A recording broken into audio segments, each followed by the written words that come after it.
빛을 따라서. 빛을 따라서 매주 화요일 이 시간에는 서대문교회 최종태 목사님께서 말씀 전하십니다.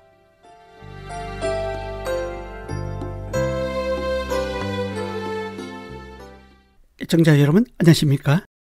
지난 시간에요, 연대기 성경 읽기란 큰 제목을 가지고 계속 상고해 보겠습니다. 이번 시간은 창세기를 넘어가기 전에 다뤄야 할 주제로서 창세기에 나타난 세계관, 이런 주제로 은혜를 나누겠습니다. 알버트 월터스는 세계관에 대하여 정의하기를 한 사람이 사물들에 대해 가지는 근본적 신념의 포괄적인 틀이라고 하였습니다. 세계관은 인류가 공유하는 일상적인 경험으로서 모든 인간 지식의 바탕이 됩니다. 세계관은 이론적으로 학습된다기보다 어릴 때부터 사회와 문화 속에서 경험한 것을 통해 자연스럽게 형성됩니다. 세계관은 마치 세계를 보는 안경과 같습니다. 안경 자체를 인식하지 못하듯 세계관은 세상을 바라보고 이해하는 틀이지만 그 자체로는 잘 인식되지 않습니다.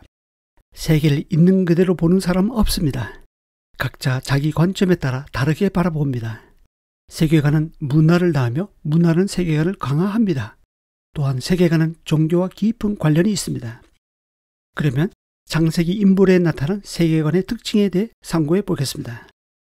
먼저 가인의 후손과 셋의 후손의 세계관의 차이입니다. 창세기 4, 5장에 보면 아담에서 노아까지의 기록에서 두 불의 족보가 나옵니다. 4장은 불경건한 가인의 족보, 5장은 경건한 셋의 족보가 나옵니다. 특이한 점은 똑같은 이름이 양쪽 다 나오는데 바로 에녹과 라멕입니다. 가인의 족보에 나오는 에녹에 대해서 창세기 4장 16, 17절은 이렇게 소개합니다. 가인이 요와 앞을 떠나서 에덴 동쪽 놋 땅에 거주하더니 아내와 동침하며 그가 임신하여 에녹을 낳은지라. 가인이 성을 쌓고 그의 아들의 이름으로 성을 이름하여 에녹이라 하니라. 여기서 가인의 후손 에녹이 놋 땅에서 성을 쌓았다는 것이 주목할 만합니다. 반면 셋의 족보에 나온 에녹에 대해서는 창세기 5장 21절에서 23절까지 이렇게 소개합니다. 에녹은 65세에 무두셀라를 낳았고 무두셀라를 낳은 후 300년을 하란과 동행하며 자녀들을 낳았으며 그는 365세를 살았더라. 에녹이 하란과 동행하더니 하나님이 그를 데려가심으로 세상에 있지 아니하였더라. 여기서 셋의 후손 에녹은 하란과 동행하였다는 것이 주목할 만합니다.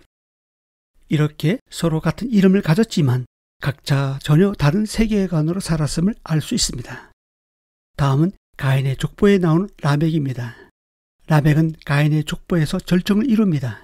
창세기 4장 23, 24절입니다. 라멕이 아내들에게 이르되 아다와 실라여 내 목소리를 들으라. 라멕의 아내들여 내 말을 들으라. 나의 상처로 말미암아 내가 사람을 죽였고 나의 상함으로 말미암아 소년을 죽였도다.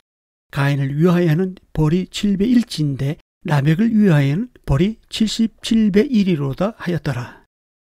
여기서 가인의 후손 라멕은 최초의 일부 다처주의자였습니다. 자신의 목적을 위해서는 살인을 서슴지 않은 것을 볼 수 있습니다. 반면 셋의 족보에 나오는 라멕에 대하여 창세기 5장 25절에서 31절까지 이렇게 전합니다. 무두셀라는 187세에 라멕을 낳았고 라멕을 낳은 후 782년을 지내며 자녀를 낳았으며 그는 969세를 살고 죽었더라. 라멕은 182세에 아들을 낳고 이름을 노아라 하여 이르되 여호와께서 땅을 저주하심으로 수고롭게 일하는 우리를 이 아들이 아니하리라 하였더라. 라멕은 노아를 낳은 후 595년을 지내며 자녀들을 낳았으며 그는 777세를 살고 죽었더라. 여기서 셋의 후손 라멕은 하나님과 동행한 에녹의 손자로서 에녹이 살아있는 동안 113년을 동시대에 살았습니다. 에녹으로부터 하나님과 동행한 이야기를 들으며 살았을 것입니다. 그런 그가 의인이요 당대 완전한 자인 노아를 낳았던 것입니다. 이상과 같이 겉으로는 같은 듯 보이지만 실제 내면의 세계를 들여다보면 전혀 다른 세계관의 삶을 살았던 이들을 봅니다. 무엇이 이들의 차이를 만들었을까요? 다음은 아브라함과 롯의 세계관의 차이입니다. 아브라함은 갈 바를 알지 못했지만 말씀을 쫓아갔습니다. 롯은 아브라함, 즉 사람을 따라갔습니다. 아브라함은 어디를 가든지 먼저 제단을 쌓고 예배하는 하나님 중심의 사람으로서 이타적인 삶을 살았다면, 롯은 예배에는 관심이 없고 눈에 보이는 대로 좋은 곳을 선택하며 자기중심적이고 이기적인 삶을 살았습니다. 아브라함은 하나님의 언약에 대한 분명한 비전과 사명을 가지고 있었지만, 롯은 그런 것엔 관심이 없고 이 세상과 이 세상의 가치를 추구하며 살았습니다. 이 둘은 여러 세월 동안 한 지붕 밑에서 먹고 지냈지만 서로 전혀 다른 세계관으로 살았습니다. 무엇이 이 둘의 차이를 만들었을까요? 다음은 에서와 야곱의 세계관의 차이입니다. 에서는 당장 눈에 보이는 대로 눈에 보이는 물질적인 것과 세속적인 것에 가치를 두며 살았습니다. 반면 야곱은 눈에 보이지는 않지만 하나님께서 아브라함에게 주신 약속을 붙잡고 그의 나라와 그의 기업을 쫓으며 살았습니다. 또한 에서는 하나님의 눈을 피해 하나님이 없는 것처럼 살았지만, 야곱은 하나님의 눈앞에 있는 것처럼 하나님의 간섭을 받으며 살았습니다. 결국 에서는 약속의 땅에서 밀려나 남쪽 첩박한 땅에서 살아간 반면, 야곱은 약속의 땅에서 하나님과 동행하며 종국에는 히브리서 11장에 나오는 믿음의 반열에 올라갔습니다. 무엇이 이 둘의 차이를 만들었을까요? 다음은 레아와 라헬의 세계관의 차이입니다.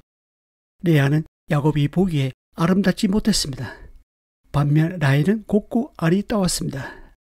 사람은 외모를 보지만 마음의 중심을 보시는 하나님은 결국 레아를 선택했습니다. 라헬은 아버지 라반의 집을 떠날 때 드라빔을 훔칠 정도로 토속 신앙에 집착했습니다. 이것이 무엇을 의미하냐고 하면, 라헬의 가치관은 자신의 안녕과 세상에서의 행복과 땅의 축복을 추구하는 것에 있었다는 것입니다. 반면 레아는 인간적으로는 외면당하고 무시당했지만 야곱과 함께한 하나님께 기도하면서 자신의 형편을 아뢰던 것으로 보입니다. 그의 아들의 이름에서도 알 수 있듯이 그의 관심은 야곱이 믿는 하나님께 있었습니다. 결국 라헬은 야곱과 함께 바타 아람에서 가나안으로 돌아오는 길에 베나미를 낳다가 죽어서 베들레헴 길에 장사됩니다. 반면 레아는 죽어서 약속의 땅에서 조상의 묘인 막벨라 굴에 야곱과 함께 묻힙니다. 레아가 결국 정실 부인이 된 것입니다. 메시아는 라헬이 아니라 레아의 후손인 유다의 계보를 통해 탄생하십니다. 무엇이 이 둘의 차이를 만들었을까요?